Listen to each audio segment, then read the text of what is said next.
राधे राधे, हरे कृष्णा। नमस्कार दोस्तों।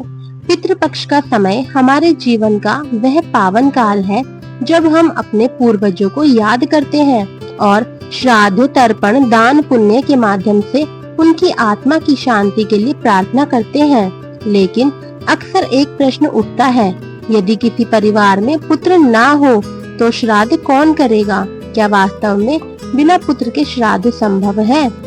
आज हम इसी विषय पर विस्तार से चर्चा करेंगे और जानेंगे कि शास्त्रों ने इसके लिए क्या नियम बताए हैं। सबसे पहले समझते हैं श्राद्ध का महत्व। गरुड़ पुराण में कहा गया है, श्राद्धेन पितरः तृप्ताः तृप्ताः तु ददति प्रजाः प्रजाः तृप्ताः धनम दद्युर्धनम तृप्तम सुखम ददन्। अर्थात श्राद्ध से पितृ तृप्त होते हैं। पितृ तृप्त होने पर संतान और परिवार को आशीर्वाद देते हैं। संतान संतुष्ट होती है तो धन की प्राप्ति होती है और धन से जीवन में सुख की प्राप्ति होती है। यानी श्राद्ध केवल पितरों की तृप्ति का साधन ही नहीं बल्कि पूरे परिवार की समृद्धि का मार्ग है। अब आता है मुख्य प्रश्न, यदि पुत्र ना हो तो श्राद्ध कौन करे? शास्त्रों में इसके लिए कई विकल्प बताए गए हैं। पहला, पुत्री। मनुस्मृति में उल्लेख है कि पुत्र ना होने पर पुत्री को भी श्राद्ध करने का अधिकार है और यदि पुत्री विवाहित है तो उसका पति भी अपने ससुराल पक्ष के पितरों के लिए श्राद्ध कर सकता है। दूसरा, पुत्री का पुत्र यानी नाती। गरुड़ पुराण और धर्म शास्त्रों में कहा गया है कि नाती को विशेष रूप से श्राद्ध का अधिकार है क्योंकि वह वंश को आगे बढ़ाने वाला माना जाता है। तीसरा, पत्नी। यदि पति का देहांत हो गया हो और पुत्र ना हो तो पत्नी स्वयं श्राद्ध कर सकती है। इसका उदाहरण महाभारत और पुराणों में भी मिलता है। चौथा, भाई या भतीजा। अगर किसी का पुत्र ना हो तो भाई या उसका पुत्र श्राद्ध कर सकता है। इसे भी शास्त्रों में वैध माना गया है।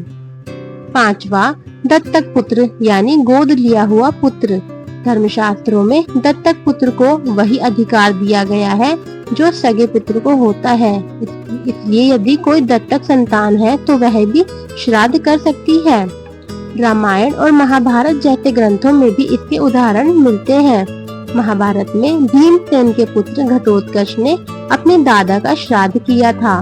रामायण में श्रवण कुमार की कथा आती है जहाँ माता पिता की सेवा को पितृ ऋण की श्रेणी में रखा गया है। यह दर्शाता है कि श्राद्ध केवल पुत्र तक सीमित नहीं है बल्कि हर वह व्यक्ति कर सकता है जो सच्चे मन से अपने पितरों के प्रति कृतज्ञता प्रकट करना चाहता है। दोस्तों, एक खास बात समझना जरूरी है। श्राद्ध शब्द बना है श्रद्धा से, यानी इसमें सबसे बड़ा महत्व केवल सच्ची भावना और श्रद्धा का है। इसलिए चाहे कोई पुत्री करे, नाती करे, पत्नी करे या कोई और, अगर मन से नियम पूर्वक और श्रद्धा से किया जाए तो वह श्राद्ध पूर्ण फलदायी होता है। आइए जानते हैं श्राद्ध के समय दान और कुछ नियम। अब बात करते हैं कि श्राद्ध करते समय किन किन बातों का ध्यान रखना चाहिए और कौन कौन से दान विशेष रूप से करने चाहिए। पहला, अन्नदान। श्राद्ध के दिन ब्राह्मण या गरीब को भोजन कराना सर्वोत्तम माना गया है। दूसरा, पानी का दान। ताम्र पात्र में जल दान करने से पितरों को शांति मिलती है। तीसरा, तिल और कुश का महत्व।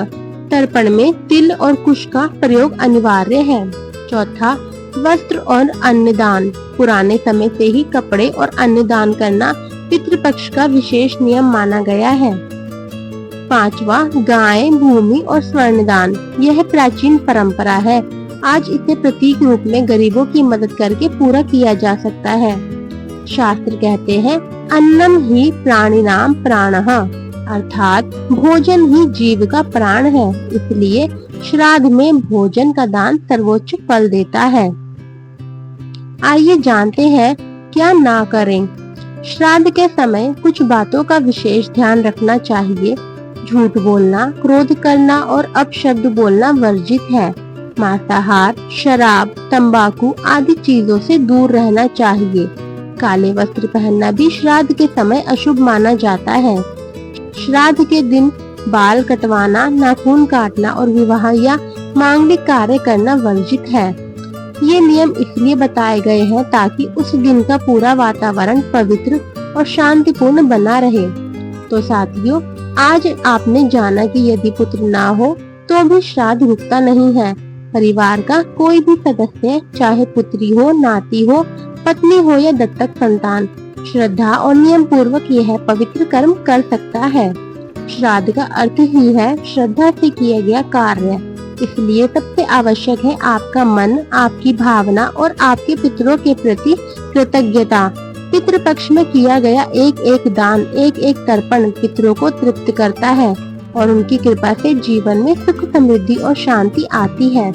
अगर यह जानकारी आपको उपयोगी लगी हो तो वीडियो को लाइक करें, दूसरों तक शेयर करें और आपके अपने चैनल राधा माधव 14 RM को सब्सक्राइब करना ना भूलें। जय पितृदेव।